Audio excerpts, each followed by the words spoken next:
জ্বালানি খাত ঠিক করতে সংসদে আগামী 10 বছরের পরিকল্পনা তুলে ধরবে সরকার। দুপুরে চট্টগ্রামের বাঁশখালীতে বন্যায় ক্ষতিগ্রস্তদের পুনর্বাসনে আয়োজিত সমাবেশে প্রধানমন্ত্রী তারেক রহমান কথা বলেন। যারা দেশে বিশৃঙ্খলা করে, জনগণের শান্তি নষ্ট করতে চায়, তাদের সম্পর্কে সতর্ক থাকার আহ্বান জানিয়ে সরকার প্রধান বলেন, এখন সময় দেশ পুনর্গঠনের। চলতি অর্থ বছরে 41 লাখ পরিবারের হাতে ফ্যামিলি কার্ড তুলে দেওয়ার আশ্বাসও দেন প্রধানমন্ত্রী। সঞ্জিল অন্তরকে সাথে নিয়ে আরো জানাচ্ছেন মোহাম্মদ হোসাইন।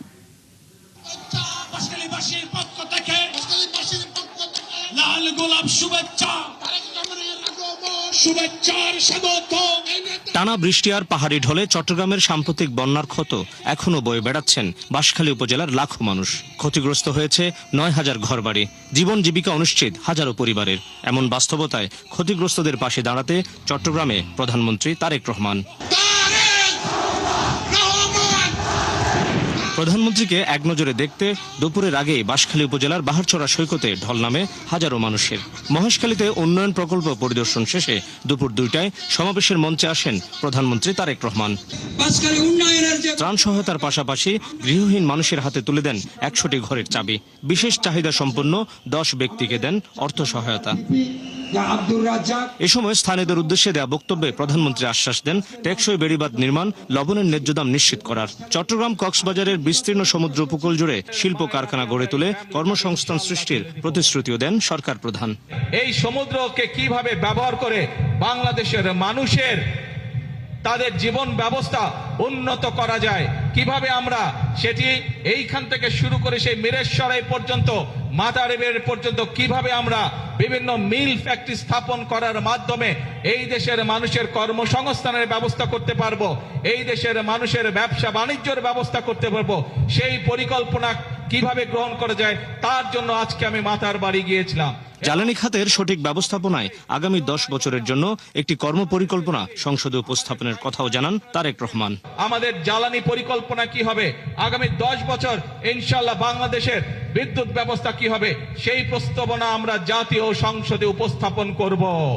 জাতীয় সংসদে উপস্থাপন করার মাধ্যমে আমরা পরিকল্পনা দিয়ে সেই কাজ আমরা শুরু করব, যাতে করে স্কুল কলেজ হোক, হাসপাতাল হোক, মিল কারখানা হোক, বাসা বাড়ি হোক, মানুষ ঠিকভাবে বিদ্যুৎ পেতে পারে। সাম্প্রতিক চট্টগ্রামের বন্যায় সবচেয়ে ক্ষতিগ্রস্ত হয়েছে এই বাঁশখালী উপকূলের মানুষ। এখানকার সাধারণ মানুষ তাদের ভাঙা ঘর বাড়ি, আর্থিক ক্ষয়ক্ষতি এবং জীবন জীবিকা নিয়ে প্রতিনিয়ত লড়াই করে যাচ্ছেন।